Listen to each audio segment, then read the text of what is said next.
नमस्कार दोस्तों, आप सबको हमारे यूट्यूब चैनल महतो क्लासेस में स्वागत है। दोस्तों, मैं हूं विकास और आज हम लोग बहुत ही महत्वपूर्ण टॉपिक के बारे में डिस्कशन करने वाले हैं। आज हम लोग बात करने वाले हैं कि पॉलिटेक्निक एंट्रेंस एग्जाम 2020 की तैयारी कैसे करें और क्या-क्या पढ़ें। जी हाँ दोस्तों, आज मैं आप सभी से बात करने वाला हूँ कि 10वीं या 12वीं के बाद आप पॉलिटेक्निक एंट्रेंस एग्जाम की तैयारी कैसे कर सकते हैं। पॉलिटेक्निक एंट्रेंस एग्जाम में क्वेश्चन क्या-क्या पूछे जाते हैं। आपके दिमाग में ये भी क्वेश्चन आता होगा कि पॉलिटेक्निक एंट्रेंस एग्जाम के लिए सिलेबस क्या है, पॉलिटेक्निक एंट्रेंस एग्जाम के लिए क्या-क्या पढ़ना पड़ेगा, आदि ऐसी सभी जानकारियाँ इस वीडियो के माध्यम से आपको मिलने वाली है, जो कि आपकी पॉलिटेक्निक एंट्रेंस एग्जाम की तैयारी के लिए बहुत ही महत्वपूर्ण है। सबसे पहले हमें पता होना चाहिए कि पॉलिटेक्निक करने के बाद हमें क्या-क्या फ़ायदा है और हमें किस क्षेत्र में नौकरी मिलेगी। पॉलिटेक्निक एक तकनीकी शिक्षा है दोस्तों, यानी टेक्निकल एजुकेशन है दोस्तों। पॉलिटेक्निक कोर्स लगभग सभी राज्य में ऑर्गेनाइज होती है। पॉलिटेक्निक अब बात करें कि पॉलिटेक्निक कोर्स कितने साल की होती है। अगर यदि आप 10वीं पास हैं तो आपको 3 वर्ष की कोर्स करनी पड़ेगी और अगर यदि आप 12वीं पास हैं या 10 प्लस ITI पास हैं तो आपको 2 वर्ष की कोर्स करनी पड़ेगी। अब बात करेंगे कि गवर्नमेंट पॉलिटेक्निक कॉलेज में एडमिशन कैसे लें। जी हाँ दोस्तों, अगर यदि आपको गवर्नमेंट पॉलिटेक्निक कॉलेज में एडमिशन लेना है तो आपको क्या करना पड़ेगा। पॉलिटेक्निक कॉलेज में प्रवेश के लिए हर वर्ष एंट्रेंस एग्जाम करवाई जाती है। जैसा कि हम सब जानते हैं कि प्रत्येक वर्ष सभी राज्यों में पॉलिटेक्निक एंट्रेंस एग्जाम की तैयारी होती है और इसके एंट्रेंस का एग्ज़ाम भी होता है। पॉलिटेक्निक एंट्रेंस एग्ज़ाम में लगभग प्रत्येक राज्य में ऑर्गेनाइज होती है। यह एंट्रेंस एग्ज़ाम अप्रैल, मई या जून में होती है। पॉलिटेक्निक एंट्रेंस एग्ज़ाम में प्राप्त अंकों के आधार पर ही अभ्यर्थी को कॉलेज में एडमिशन होती है। यदि कैंडिडेट का प्राप्तांक अधिक है तो मनचाहा गवर्नमेंट या सेमी गवर्नमेंट कॉलेज में प्रवेश ले सकते हैं।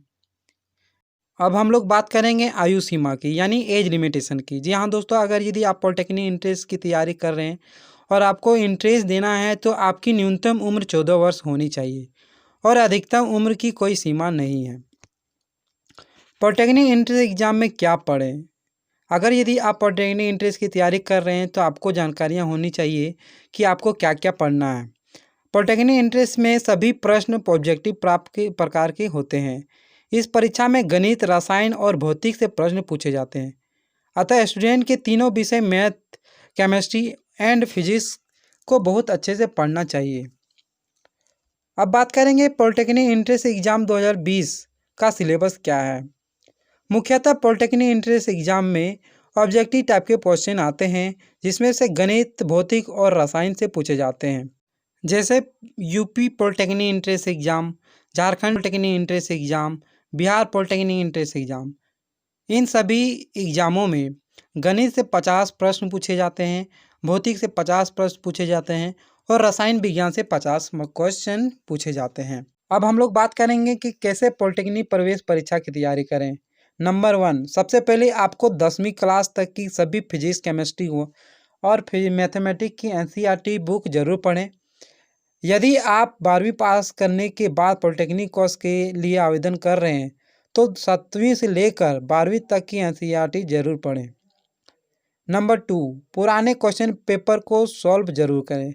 नंबर 3, मॉडल क्वेश्चन पेपर को समय निर्धारित करके प्रैक्टिस सेट करें, जिससे अच्छी एक्यूरेसी और कम समय में प्रश्न हल हो सके।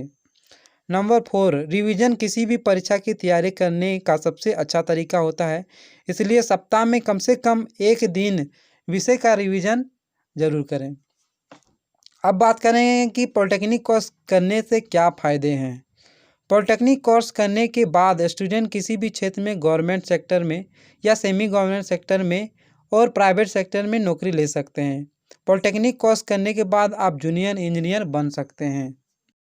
तो दोस्तों, हम सब ने पॉलिटेक्निक एंट्रेंस एग्ज़ाम की तैयारी के बारे में लगभग सभी जानकारियाँ प्राप्त की।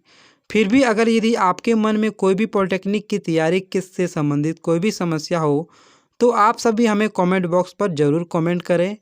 हम आपके क्वेश्चन को ज़रूर पढ़ेंगे और ज़रूर उत्तर देंगे। Thank you, love you all, take care, bye bye.